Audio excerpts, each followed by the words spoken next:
I'm going to explain to you real quick. Continue walking. But don't be rolling out. There's a reason for it. Yeah, you got it right. What's up, dude? C-Roc's in the house. How are you, man? Great, Todd. Great to see you again, man. It's been a little bit. Yeah, I thought you did a great job in Vegas. I've been looking at some of the clips and stuff, and I really thought, wow, you really. I mean, have you always been a good speaker? Because I got to tell you that I thought you were commanding. I liked it a lot. Thank you. I'm not one to put a keynote together necessarily. I like to be raw. And one of the things that I just think about before I go on stage is I'm going to own that son of a, I don't know if I'm allowed to cuss on the show or not, but I just think in my head, I'm going to own it. Right. And I want everybody in the audience to feel me. Like I want to shake them. And that's just the thoughts that I go through my head. And then I go and attack, so right. Thank you. I liked a lot. You brought a lot of people too. What was, you've been developing a pretty big following. How did you get started with that following? I think in the beginning when I first met you, I was thinking, what are you made of podcast? I thought it was really catchy. It kind of threw me off guard when I was first on your podcast. I mean, how did you decide you were going to do that? I mean, and get the following you've gotten? Yeah, I mean, like you said, you used the word decide. I mean, you just decide. When you decide something, that's how my life is shaped.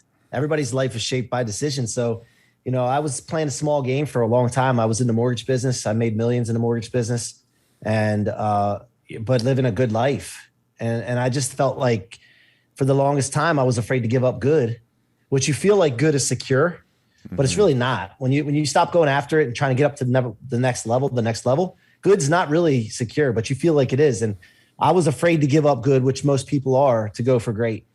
And my stepfather, George, passed away in 2019. And he was like my father, right? And a great mentor to me. And it was sudden heart attack. And it woke me up, man.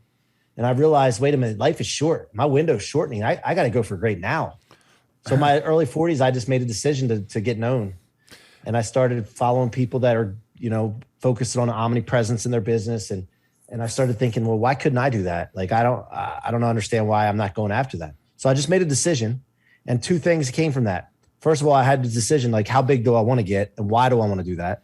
Mm-hmm. And I started thinking, like, instead of being focused on getting known in your local market, why don't I start expanding out to the nation? Or what if there's a way to get known globally? And we've heard a lot of talk about aliens recently. What if there is aliens, and we can get aliens to know who we are and what we do? That's thinking big. So I just started thinking big and leaning into it. Once in a while, I get down like everybody else does. But, it's interesting you talk about being it good, because if you think about the life of an entrepreneur, there's those people that are doing it. And they're not asking how they do it. They're just figuring out how they do it. They're just going forward, right? And there's people who are planners who never do anything. They're just planning to do something and they never do anything. And so did you notice when you went from okay to good? Do you remember? Because we have the same definition, and maybe the world doesn't know what good is versus non-good, and it means something different to someone else. But I kind of know what good was. Like, good was, we were okay. We could pay our mortgage. Business was good. We could go out to eat. We could take care of our family. We were good, right?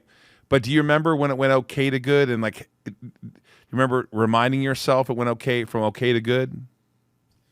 Yeah, I mean, I think that for me, I'm always trying to take things to the next level my whole life, but I've always taken small incremental steps and not thought big enough.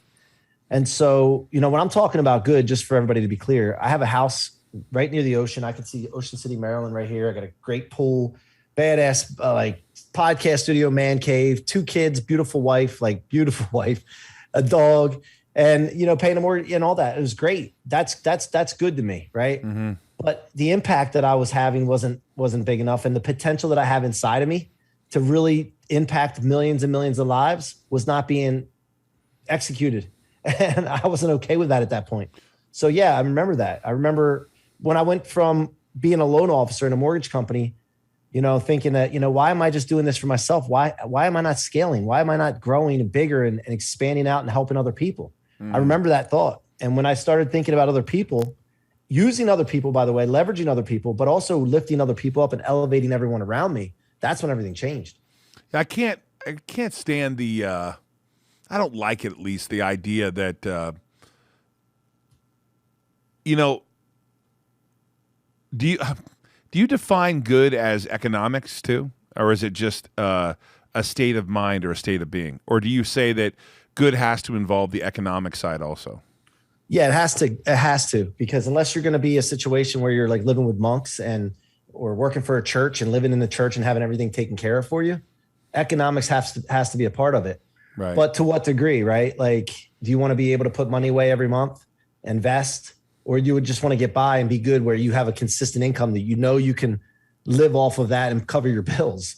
And it's definitely economic. But at the end of the day, no matter what's going on, what I've realized recently, Todd, is if I can go through times where it's ups and downs, but the down part and enjoy it in a way, my life, the life that I have, the health that I have, the family that I have, no matter what the economic condition is. Right now, we're going through a situation in the mortgage business where rates just skyrocketed in a short period of time, right? Our mortgage business got cut 65% just like that.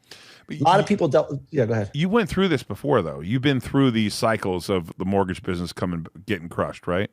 Yeah. And last time I wasn't prepared. This time I prepared myself, didn't know when it was going to happen. We had no idea it was going to happen this fast. But this time I prepared myself to have other things going on. But my point is that, and last time I was in the dumps, like I got into a dark spot, not suicidal or anything like that, but just like broke down in my kitchen. Like, man, I can't do this ever again. I'm never going to be in a position right now where I'm like a prisoner to the mortgage industry, to the rates, to the economy. It's not going to happen. So I prepared myself this time, but also my mindset and my emotional intelligence is much higher, where I'm going through a tough time with employees and trying to make sure we keep everybody and we don't lay anybody off. And I'm enjoying the challenge. I'm like looking forward to it now instead of dreading it. Does that make sense? Yeah. Well, you were talking earlier when we started this podcast. So you're still fully in the mortgage business. That hasn't changed for you. No, I have 31 employees right now, and I have a great leadership team that runs the day to day, and I spend probably an hour a day in that business. Mm-hmm. And is that still your daily bread? Is that kind of the way you make your daily bread? Yeah, that has been. And then I just recently opened up an agency for podcast agency, which you're familiar with, which we're going to create a media company out of that. My goal is I step into being what I want to before I actually do it, but I'm a media mogul. Like that's what I'm going to, the next phase of my life besides tech, which we're working on tech startups as well. But so that's been my main bread. Yes. No, I think that's, I want to go down that rabbit hole a little bit. That is, there is a fine line between being in the business and saying I'm in the business, right? I don't know if this is a good question. We might have to edit that part out a little bit, but I like the way you say it. I'm a media mogul, right? You gotta kind of, there's something about you and I think we have a common thread in the sense that we just decide we're going to do it and we go do it, right? But what's 100%? What's the difference though? Because no one said to me, you can go run a holding company. I had to make it happen. Like no one would hire me. I can't get a job. Like I can't go work for someone. Like no one hires me. The last time I got a job was like 30 years ago. I think I'm the same way, man. Right. I told my wife, like when we were first married and I think in 2009 things got tough. I'm like, actually, let's date back to when I was a broker. I was at Dean Witter, and I said, the guy named Bob Abraham, I'm like, I don't understand like how I would get a job because I make ridiculous money here. And I was only like, I think it was like 25 or something, 27. I'm like, but I can't go apply for this job. I just get paid based on my production. He's like, you're not hireable. You cannot be hired anymore. Now that you've worked for yourself, even though you work for Witter, you'll go off and be on your own. Unemployable. When did you know you were not hireable? Because I am not hireable. Like I mean, I do have a board of directors that is independent and they are my boss and I do respect that. But I can't be hired by a company. No one would hire me. I mean, they would, but you wouldn't last long there because at the end of the day, you want to do what you want to do and you set your course and you go. And if anybody gets in your way, it's going to be a problem. And I think in a corporate structure, that's an issue for both of us. But is that You know, your I have good? people- Is that your good though? I mean, in your case, because you went in the mortgage business, you were a loan officer, but there was a point in time where you're like, I'm not, because I saw you in San Diego at Secret Knock. I've seen you a couple places, and you kind of do. I saw you in Miami, and you're looking good, and you have, you're dressing nice, and a lot of people are around you, and you're talking to a lot of people. You have like a little bit, you have a following now, right? But do you remember when you got to a point where I'm not going to work for anybody else? Yeah, I was in home sales in 1998 till about 2005, and I was working for someone, and he was my mentor doing water treatment systems. Man, it was the job sucked. Like, let me tell you, but I cut my teeth in sales, and I just remember like him being on my ass all the time, and I'm just like, I don't need this shit, man. I don't like. I really don't want to have somebody like breathing down my neck, but I'm going to do what I want to do. And that's when I got into the mortgage business, and they let you go. They let you go and do your thing as long as you produced. And that's when it was on. And I started seeing that success that I could actually scale this.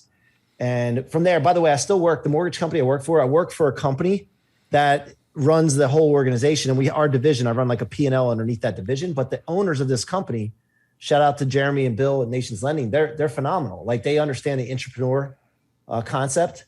They let us go. They let us run a P&L, and they don't bother us. As long as we don't cost them money and we're making them money, they support everything that we do. That's the environment I need for that type of business. Then all the other businesses I have, I'm partnered with people, collaboration set up.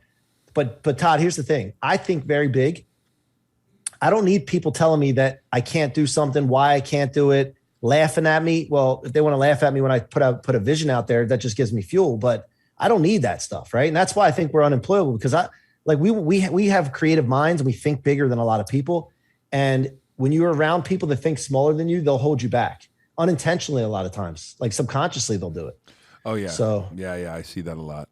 But Todd, let me tell you something. I watch what you do, and sometimes I think to myself, like, what do I need to do what Todd's doing sometimes? Because I know there's something, and I know life isn't always as great as it looks from the outside. I know it's a lot harder than it looks. Sure. Things aren't always great as other people appear. But still, like the fact that you did something about Alzheimer's, right? You didn't want to just complain about it. You did something about it. Sure. I don't envy that. I'm inspired by that. And I look at that, and it makes me want to do big things and really impact the planet.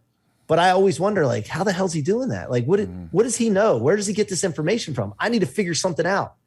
So I just thought I'd tell you that. Well, you say that, but the reality is that I have a particular niche that I've learned over a long period of time. I've been at the same gig, and I was just actually explaining to someone in my conference room today. I'm talking to a business, and it took me from like forever to get to like to 4 to 5 million in sales. Forever. Then it took a whole year to get from 6 million to 10. And then we made an acquisition. We barely did like 18. Then we did 26, and we went back down to 19 or 20.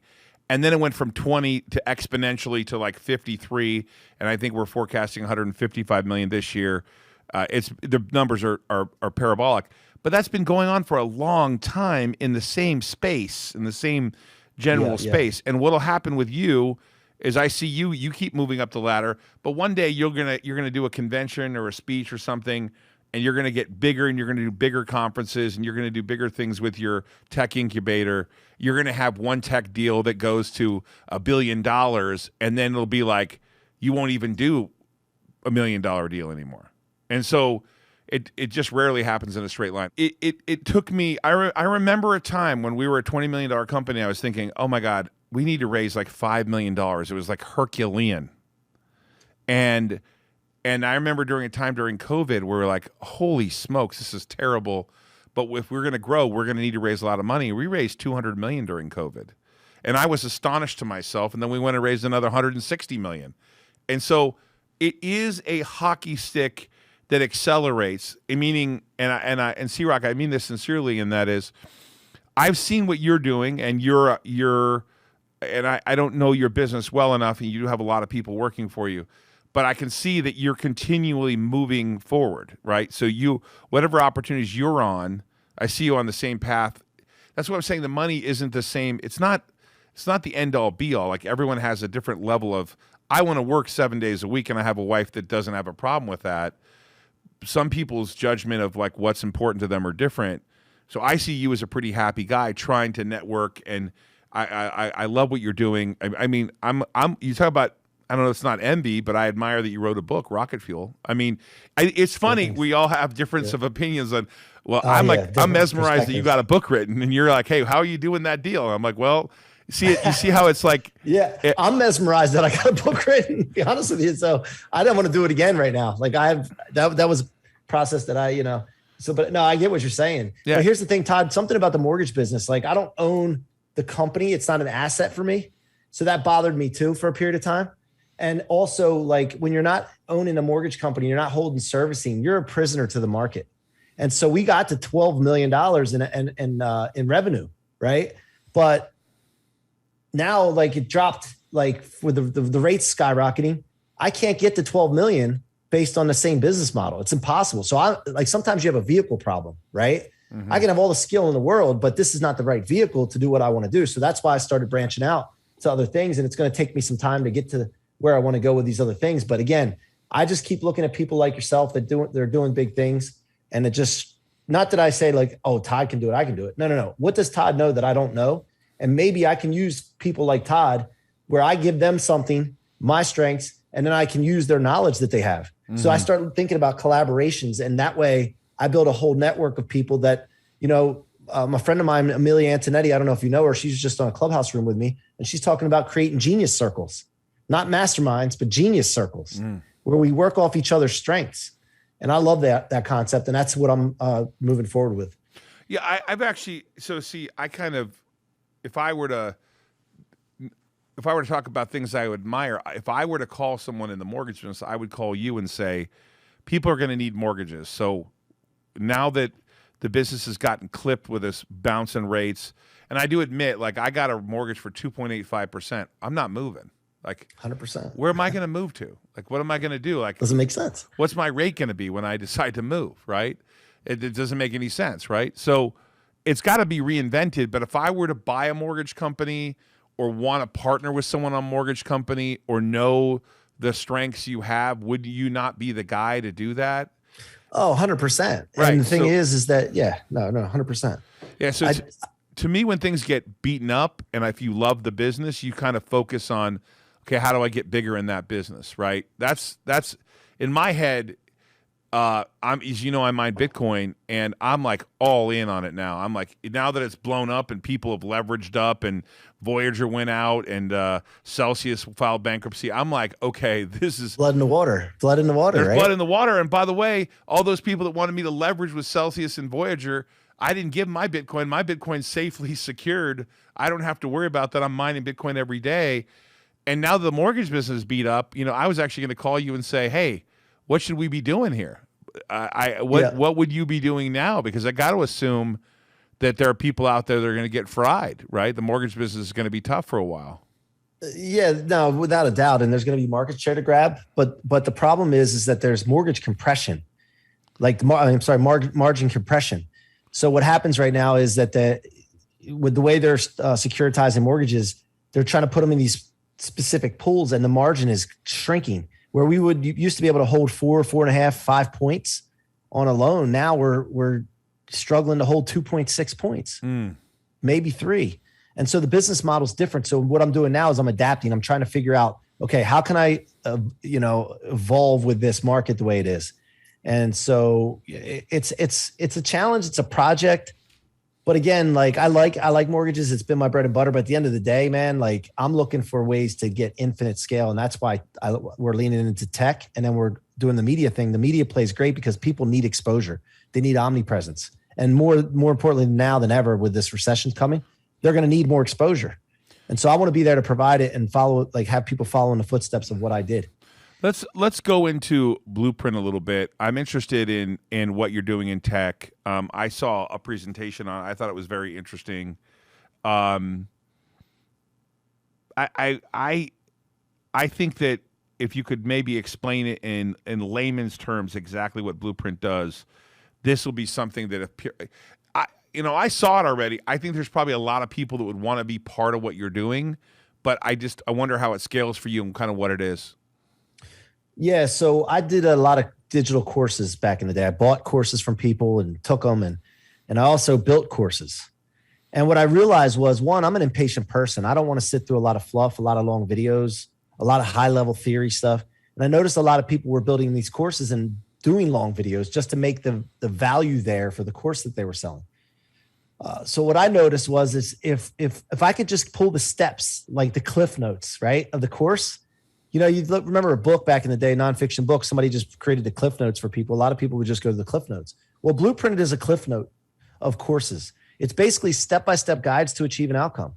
Instead of a long drawn-out course with a bunch of fluff, we just give people the steps, the granular steps. We have experts, consultants, and trainers come in, create blueprints on different topics, from starting a business, how to get on stages. If you want to start a podcast, here's how you do it. Here's the steps. Here's the equipment you need.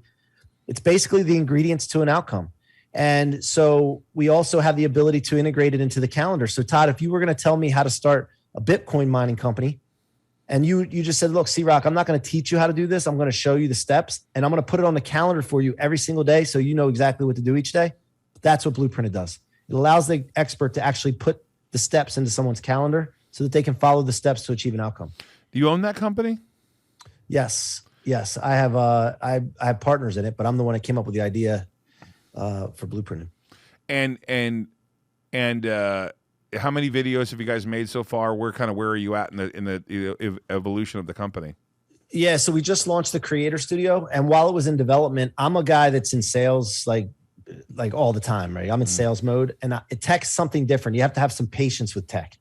I'm not a patient person, so I started going out and pre-selling packages for our company ahead of time, I generated over $100,000 in revenue in 2 weeks by just going out selling packages. So we have 51 creators right now, and we just opened up the Creator Studio, where we're bringing in a SaaS model where people can pay a subscription monthly to have access to a Creator Studio where they can build blueprints on any topic and then launch that into our marketplace and sell their blueprints to people, and of course impact and monetize.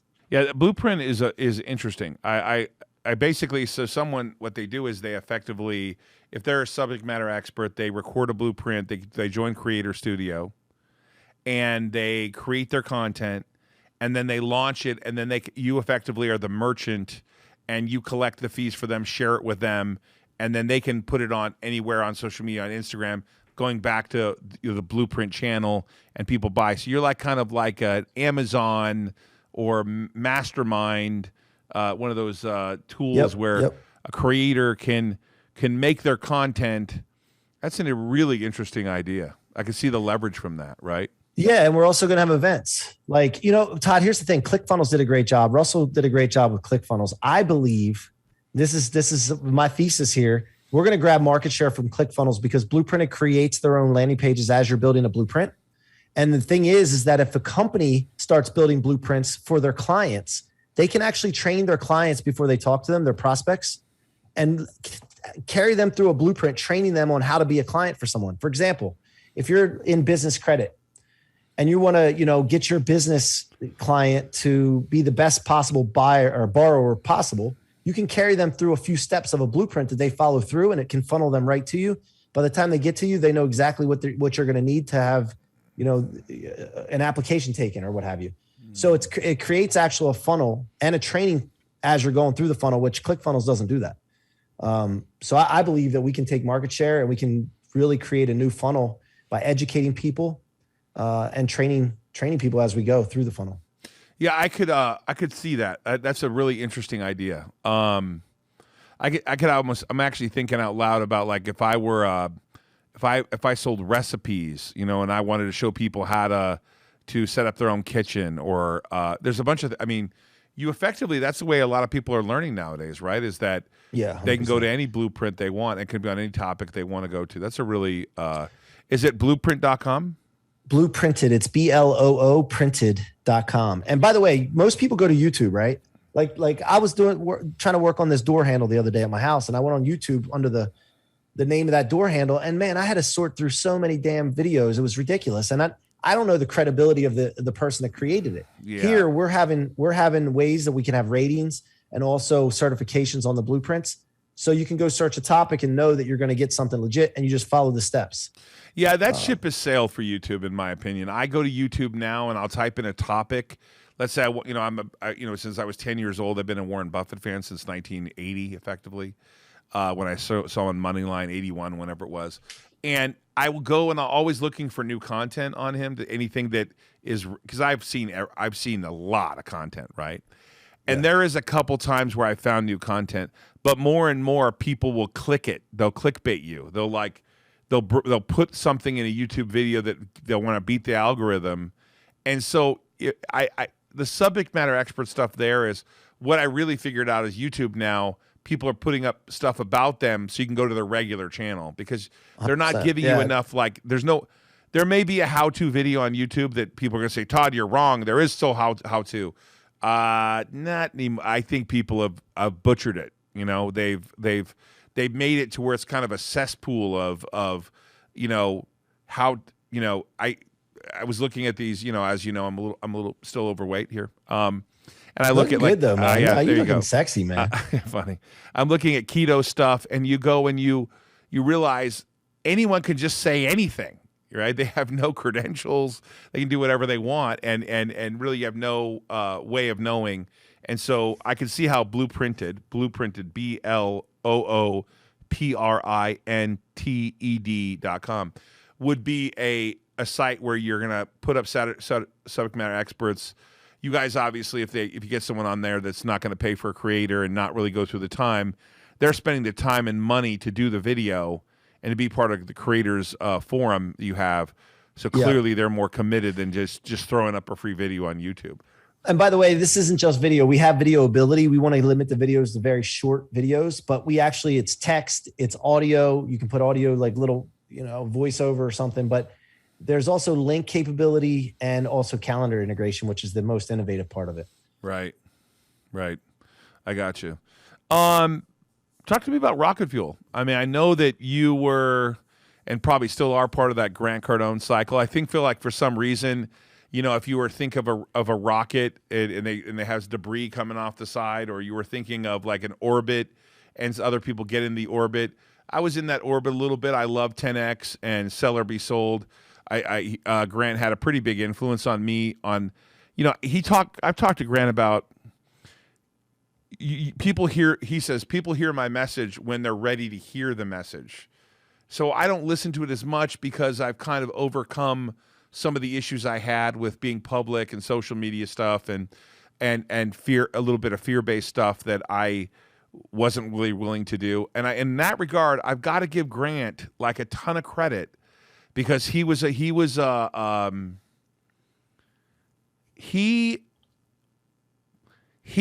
charged forward, has gotten some arrows in his back, but did it before a lot of people did it. Like he did it in a biblical big way, right? Yeah. And so I've got to give him a lot of credit. We don't always agree on everything, Grant and I. And that's fine. But you were in that orbit with me. I know a lot of people in that space. You and I have been around a lot of people. I mean, really, people that have made no money to multi-billionaires. We're like it's a weird thing when I hang out with you, because you and I were down in San Diego with some of the richest people in the world, and then some of the people that couldn't probably pay to be there. It was like the strangest thing ever, right? It is wild, man. It's crazy. And it's crazy. I think you spoke at my conference, and we had Alex Rodriguez there. We had Charles Payne, Lee Steinberg. We had Damon John, which was wonderful. He was great. Yeah, he did. Just a ton of people, and you're Greg Reed, who I love, and I'm a big fan of. But I'm curious as to how you decided to write Rocket Fuel, because this was kind of early when you were sort of breaking out into getting more well known. What motivated you to write Rocket Fuel? I think I heard Pete Vargas talk on stage at GrowthCon, that 2019 GrowthCon at Miami Marlins Stadium, and I listened to him tell a story about him and his father, and I'm like, holy shit, I got a story to tell. And Pete looked scared to death up on stage, and I was like, if he's scared up there too, like I can do this. So I started listening to these folks, paying attention to them, and learning what they did. And then I also learned and saw what Pete did to get into that ecosystem. to get onto that stage. Right. And then I saw Brandon Dawson's story, and I saw the same thing. And I'm like, wait a minute. All you got to do it. And here goes to the blueprint thing. All you got to do is follow the blueprint other people have done. And then also watch for their mistakes and not make those same mistakes. And maybe, just maybe, you may be able to do it faster, better, or what have you. So I just went on a pursuit, and I thought to myself, a book would be great because I could tell my story in a book. But that's just one form, Todd. A book, podcast, social media, blogs. I just thought about how can I do everything. So the book came up out of the podcast. I started telling my story on the podcast, and I transcribed the podcast. I had a team start to organize the book with me, and then it started to come to life. And I'm not a literary genius by any means. Trust me. I think I could write a better book now just because of the studying that I've done recently. But, it worked out, and it talked to certain people. It's not for everybody. There's certain people out there that resonated with the book. They're just like, oh my God, this is the greatest book ever. Then there's other people who are like, oh, that thing is like big words, and not big words, but big font and spaced out so that it could be 174 pages. And, there's drawings of rockets in it. You can't please everybody, but I just wrote it for the people that were ready for that information. And it's all about becoming unstoppable, man. Like this life is so important that we understand that we got to go for it now while we're here, You're not, but I want to go back to something you just said, which is it's a really hard place for the average person to be when you say you can't please everybody, because that's, listen, I've talked to you about this before, right? You cannot please everybody, and people say that, but in order to do what you're doing, you have to not. It's you don't not care. You'll love to get feedback from people, but you ultimately are going to do what you think is right for you. Why do you think it's so hard for people to care about what other people think? I deal with so many people that let their life be governed by either Judeo-Christian values, which is where there are certain things that they're not able to do in their life, or judgments of our family or friends, colleagues, people that grew up a certain way, and they're never able. This is like freaks me out, Mike, that people don't realize that they're going to get older and they're going to regret what they didn't do, not what they did. And it does seem to me that you figured out, I'm not going to regret what I try. I'm going to regret what I didn't try. But so many people can't overcome that. I mean, why do you think that they can't overcome just trying? This is that Walden Pond, like Thoreau, the massive men lead quiet lives of desperation, where they're not willing to do it because they fear some outcome, and they grow older and they die. Well, you get exposed, right? So that's what a lot of people are concerned with. Most people will not put effort into knowledge, seeking knowledge, developing skills, having experiences, but nobody knows that about them until they go for something and take a risk at something, right? When you do that, you get exposed. They say when the tide goes out, you can tell who's wearing pants and who's not wearing pants. Most people aren't working on themselves, Todd. No. I've devoted myself, 2019, I committed to myself where I was just going to go all in on knowledge seeking, learning about myself, my mind, spirituality. Like I can't tell you how many books I've read. It's absolutely absurd. The amount of books I've read in the last 3 years and the studies that I've done. Now, and so that's why by the way, that's why when I'm around you, like I like being around you, because I can see that you're thanks, like, hey, I'm not going to judge you. I'm not going to judge other people. I'm just going to tell you what I'm doing and why I'm doing it. And you're not fearful to say why you're doing it. You're just going to do it. Yeah. Let me share something with you. So I'm a Christian. I grew up in a Christian church. My wife and I, we go to church every Sunday. I drink alcohol, one or two here or there. Like I cuss. I know that I have things that I've got to work on. Right. But I study and I believe in that. That's my belief. Mm-hmm. Right. But Grant said something about his 95% of his success comes from where he goes to church. And I'm like, well, where does he go to church? So I started thinking about it. I'm like, what are you talking about? Mm-hmm. Well, I found out it was Scientology, right? Right. And L. Ron Hubbard. And I'm like, okay, well, you know what? I'm going to look into this. Now, this is a big no-no sometimes in the Christian church because they're like, no, you don't go go exploring knowledge that could be counter, to what we preach here and all that. And I said, you know what? I'm going to go learn, because to my interpretation when I was studying the Bible was seek knowledge, seek, and you'll find the truth. So I just started reading books. And I was absolutely blown away with the things that I did not know. And I put off not knowing because of what I saw in the news and things. Mm-hmm. And then I told my wife, because she grew up in a strict Southern Baptist family, I said, listen, I'm going to go explore this. You trust me? She said, yeah. I said, I'm going to go. And if I see anything that's off, that I counter to what I believe, doesn't make sense, I'll stop. I started reading these books, Todd, and I was absolutely blown away. There's one study tech that teaches you how to study properly. Once I went through this thing called Student Hat, I can't stop reading. It teaches you how to read properly and not pass words you don't understand, and some other techniques that you absorb information. I was studying nuclear physics and religion and some other things, philosophy, all in a span of a week, about, I don't know, a month ago. And I was going through this and studying it and picking up this knowledge that I never had the opportunity to before, because I didn't know how to study properly. So I learned these things now, and it's expanded my being. We are on the same page when it comes to studying. I'm obsessed. I probably read a book that would take you a week or two. I did it in 27 hours. It's called the Caesar's Palace Coup. I know Mark Rowan and people at Apollo, and we're not great friends or anything, but there are a lot of people. One of my lawyers is in the book, and I get obsessed with learning about topics. But more importantly, there's something you said in there, is that if I learn something, I hear something I don't understand, I will obsessively want to learn what that means, and therefore. It's just like a file cabinet, more and more in the data file of things that I can call on later. One of the things I want to say to you about Grant, that everyone has a little effect on their lives with Grant. Grant talks about, I wonder if you remember this. Grant talks about when you're asleep and you press the snooze button. Do you remember this part at all? Like the effort it takes. So he talks about this. It takes more effort.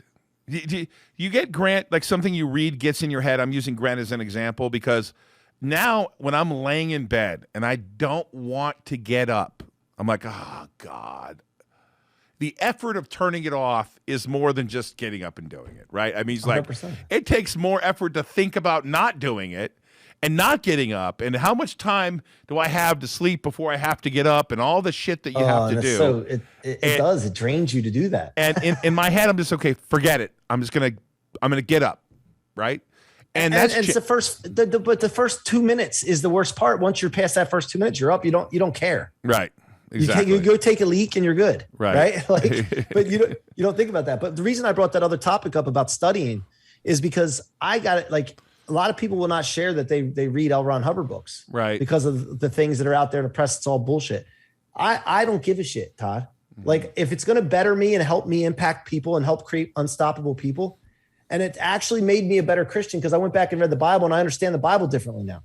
It's wild, man. But what you just said about like not knowing something, if you read a word and you pass it that you don't understand and you continue on, your mind goes blank.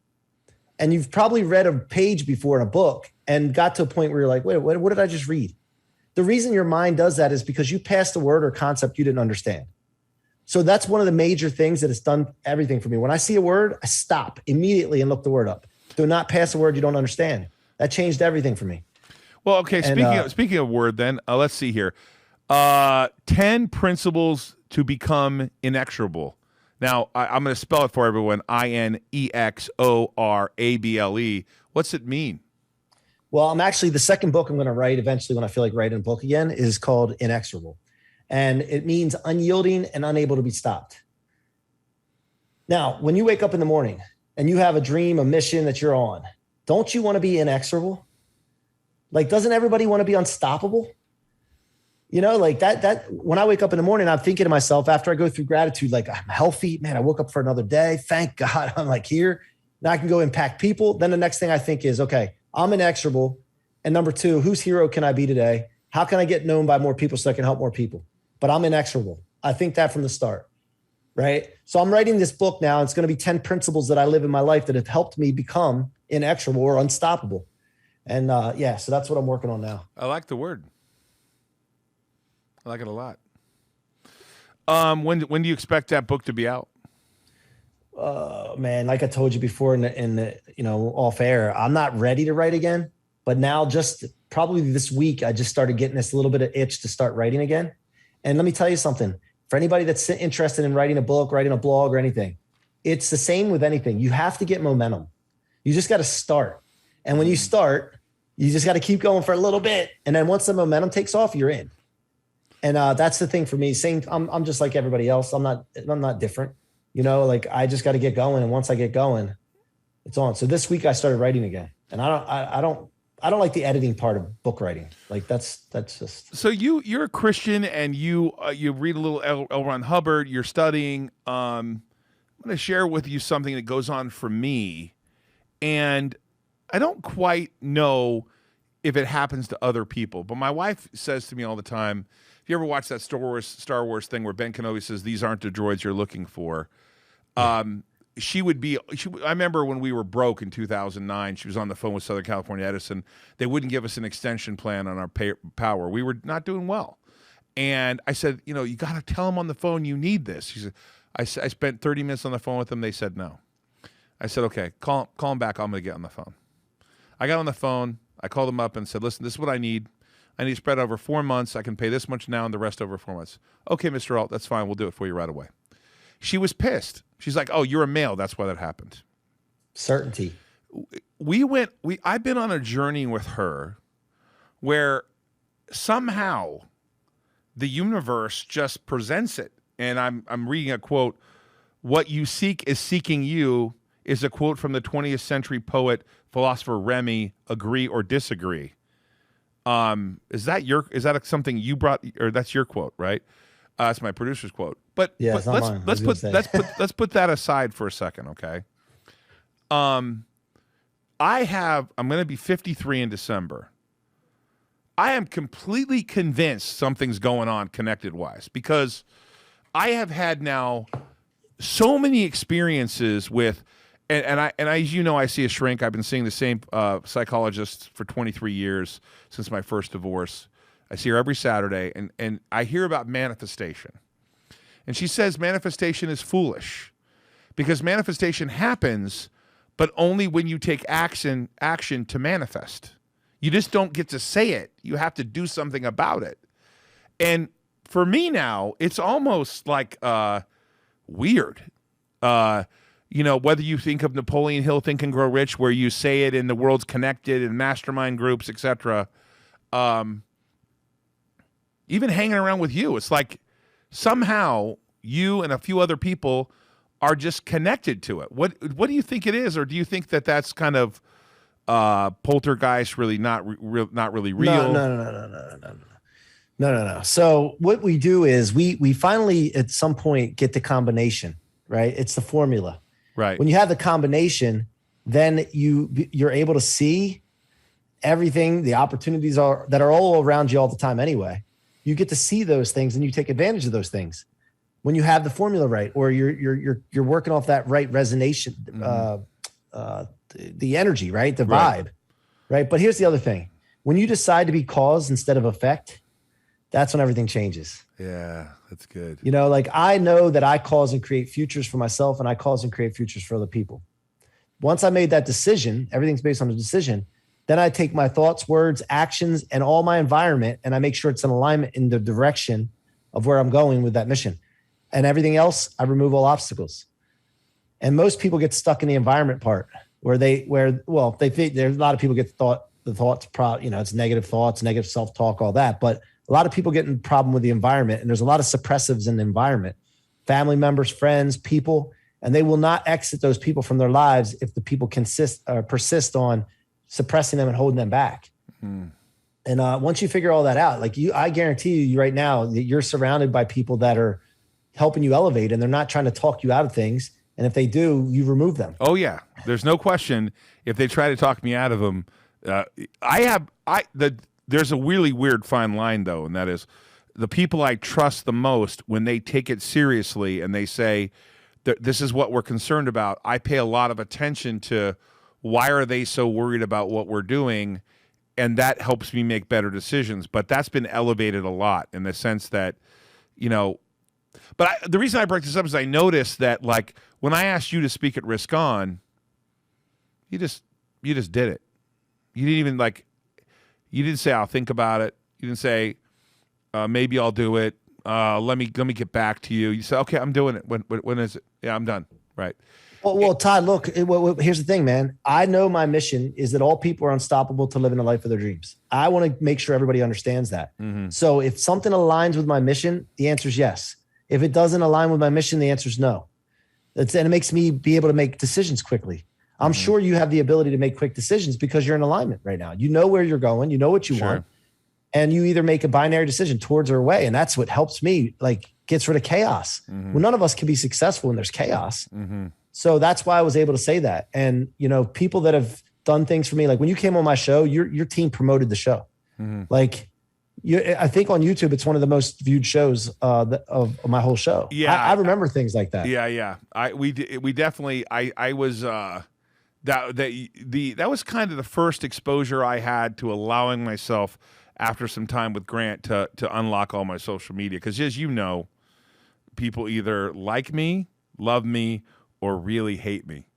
So I don't know why they hate me so much, because it doesn't make any sense to me. But there are haters out there, and I've learned to embrace them. And but your show was the first where I allowed myself just to.